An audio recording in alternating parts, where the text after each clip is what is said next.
তুমি যে বিদেশে এত পড়াশুনো করলে তাতে কি হলো? কিছুই তো হলো না। আমি তো দেখছি এই বাড়িতে আমার কথার যতটা দাম, তোমার কথার দাম ঠিক ততটাই। মানে যেটাকে বলে একদম কদরহীন, ফালতু। একদম ঠিক বলেছো। এই বাড়িতে তোমার কথা যতটা দাম, আমার কথার ততটাই। কোনো কদর নেই, একদম ফালতু। কি সুন্দর রিয়েলাইজ করেছো, কিন্তু বুদ্ধি খাটিয়ে কি করে করলে? এই যে তুমি নিচে এত করে বললে যে ওই গেও মেয়েটা তোমার আশ্রিতা, আমি কি সেটা মানলো না তো? এ বাড়িতে ওই মেয়েটাকে নাত বউ হিসেবে ঢুকিয়ে আনছে। মানে আরে বাবা, তুমি যে উপরে এলে,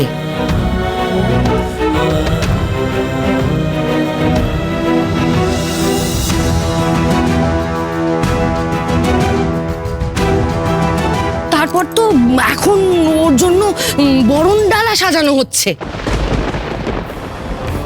ভাবতেই পারছি।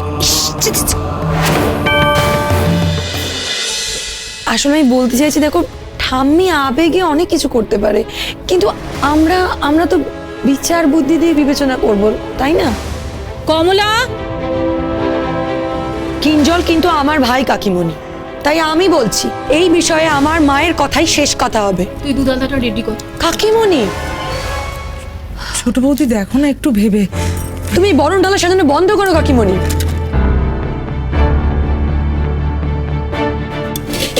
আরে ও ছোট বৌদি,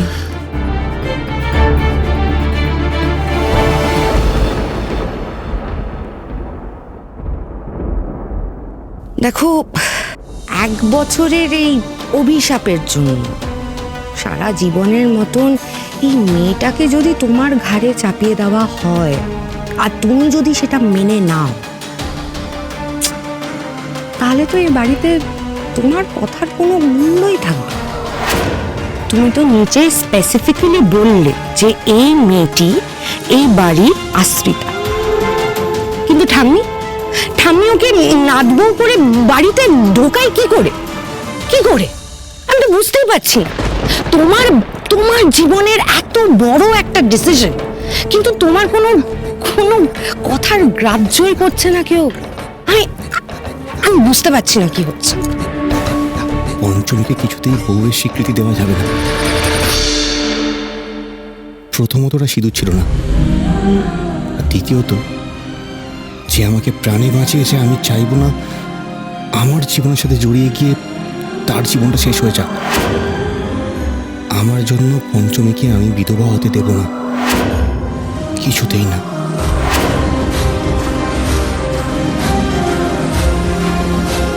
কি ভাবছো?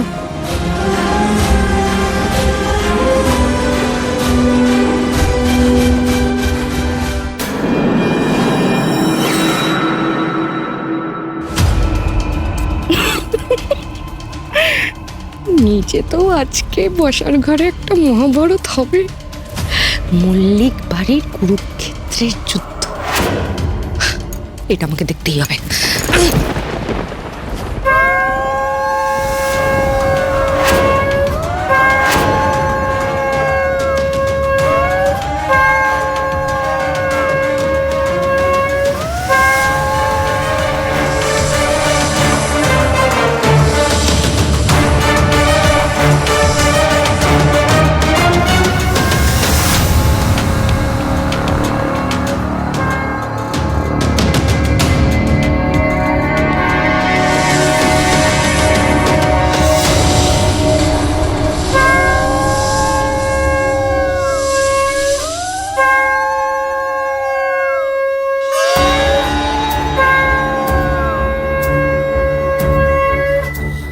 অনিশাকে আটকাতে পারলি না?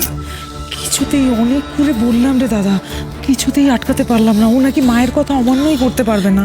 বাবা, তুমি দেখতে পাচ্ছ কি হচ্ছে? হ্যাঁ, মা এখনো বাড়িতে ফেরেনি, আর তার মধ্যে আমাদের বাড়িতে এত কিছু নাটক শুরু হয়ে গেছে। আচ্ছা, মা ফিরে এসে যদি দেখে কি হবে ভাবতে পারছো? মা, কিন্তু দিদিভাই তো এখনো আসেনি, তাহলে বরণ কে করবে? বড় বৌমা যখন এসে পৌঁছয়নি তখন তুমিই বরণ করো।